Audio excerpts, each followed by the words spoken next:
Hello friends, জয় শ্রীরাম। তো আজ আমি সকাল সকাল বেরিয়ে পড়লাম বাড়ি থেকে। তো সবাই ভাবছে কোথায় যাচ্ছি কোথায় যাচ্ছি। তো আমি প্রথমে আগে স্টেশনে এসে ব্যাগগুলো আমি প্ল্যাটফর্মে উঠালাম। তো ব্যাগগুলো এই যে প্ল্যাটফর্মে উঠাচ্ছি রেল লাইন পার হয়ে। তো ব্যাগগুলো পার হয়ে আমাদের ট্রেন আছে হাবড়া লোকাল 4টে। তো আমরা ট্রেনে উঠে গেছি। তো যার সঙ্গে যাচ্ছে প্রীতম আর হচ্ছে অর্পণ। তো আমরা কোথায় যাচ্ছি আমরা যাচ্ছি হচ্ছে রাম মন্দির, অযোধ্যা রাম মন্দিরে। তো তোমরা দেখতে থাকো। তো আমরা হাবড়া লোকাল ধরে শিয়ালদায় চলে এসেছি, শিয়ালদা স্টেশনে। তো শিয়ালদা স্টেশনে সামনের দিকে হাঁটতে হাঁটতে এখন হাওড়ায় যেতে হবে। তো এখন এই বাইরে থেকে শিয়ালদা স্টেশন খুবই সুন্দর লাগছে দেখতে, আর ওয়েদারটাও তো সেই ছিল। আর তো আমরা সামনের দিকে যাচ্ছি। তো এখন আমরা সামনে থেকে বাস ধরবো, বাস ধরে এখন এই যে বাস ধরে চলে যাচ্ছে। আর আমি এই যে পিছনে এই যে আমাদের ব্যাগ, ঠিক আছে। তো আমরা এখন বাস থেকে নামলাম রাত্রের ব্রিজ, আর এদিকে হচ্ছে স্টেশন, হাওড়া স্টেশন। এখন হাওড়া স্টেশনে পৌঁছে গেছি। তো এখন আছি হাওড়া স্টেশনে। তো আমাদের ট্রেন নাম্বার 13009, হাওড়া ধুন এক্সপ্রেস। তো আমাদের ট্রেন দিয়েছে 8 নম্বর প্ল্যাটফর্মে 13009। তো এখনো ট্রেন এসে পৌঁছায়নি, আর আমরা এই যেখানে এসে বসে বসে আছি। তো এখন আমাদের ট্রেন ঢুকছে 13009। আমাদের ট্রেন এসে পৌঁছে গেছে তার নিজের প্ল্যাটফর্মে। তো আমরাও এখন ট্রেনটা থামলে উঠে পড়ছি। তো এই যে আমি এখন ট্রেনে উঠে গেছি। তো ট্রেন ঠিক তার টাইম মতন 8টা বেজে 35 মিনিটে আমাদের ট্রেন ছেড়ে দেবে হাওড়া স্টেশন থেকে তার নিজ উদ্দেশ্যে।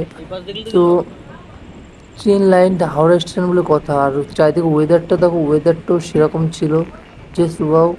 তো আমরা ট্রেনে তো আমি এই যে বাথরুমে এসেছি। তো তোমরা সবাই বলে যে স্লিপারে নাকি খারাপ হয় বাথরুম অবস্থা। দেখো কোমর দিয়েছে, মেশিন থেকে জল পড়ছে তো, হ্যাঁ জল পড়ছে দেখতে পাচ্ছ, তাহলে চায় না। তো এটাও খুব ক্লিন আছে যে দেখতে পাচ্ছ। তো রাতে তাদের ঘুমিয়ে পড়ার জন্য আর কোনো ভিডিও দিতে পারিনি। তো সকালবেলা গেটে এসেছি, দেখি হাওড়া জম্মু তাওয়া এক্সপ্রেস তার হাওড়ার দিকে যাচ্ছে। তো পাশ থেকে যাচ্ছে আর একদম দেখতে পাচ্ছেন।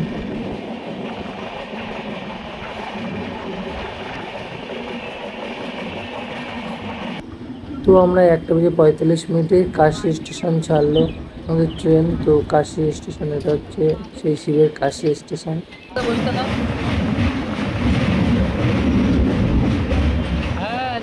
তো এখন বাজে 4টে 15। তো আমরা এখন অযোধ্যা ধাম জংশন পৌঁছাচ্ছি, ট্রেনটা ঢুকছে। আমরা এই দেখতে পাচ্ছ যে 4টে 15 তো পারফেক্ট টাইমে অযোধ্যা ধামের ট্রেনে পৌঁছাচ্ছি।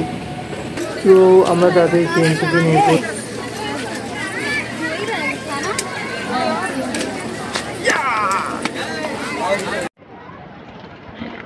তো আমরা চলে এসেছি অযোধ্যা স্টেশনে। এখান থেকে এবার সামনে যা স্টেশন ব্রিজ করতে পার হতে হবে। তো ওই স্টেশন তোমাদের দেখাচ্ছি, দেখতে হবে। তো পিছনে ওখানে রাম মন্দির স্টেশনটা, তো ওটা হচ্ছে মূল স্টেশনটা, অযোধ্যা জংশন যেটা, ওটা হচ্ছে ওই জংশন। আর এখান থেকে টোটো অটো যেটা তোমরা যেতে যাও সবই অ্যাভেলেবেল আছে। তো এনাদেরই বলবেন, এরাই নিয়ে চলে যাবে। তো আমরা এই একটা দাদাকে বলেছি, তো আমাদের এই যে অটোতে নিয়ে যাচ্ছে ধর্মশালায়। তো আমরা অটোতে করে এই যে রাম জন্মভূমির মেন গেট হচ্ছে এটা। তো মেন গেট থেকে আমরা চলে যাবো সোজা আমাদের হোটেলের দিকে। তো আমাদের এই অটো দাদা আমাদের হোটেলে নিয়ে যাচ্ছে। তো আজকের ভিডিও এই পর্যন্তই। পরের ভিডিও থাকবে রাম মন্দির নিয়ে। তো দেখার জন্য চ্যানেলটিকে সাবস্ক্রাইব রাখো, পেজটিকে ফলো করে দাও। এর পরের ভিডিও খুব তাড়াতাড়ি আসছে। জয় শ্রীরাম।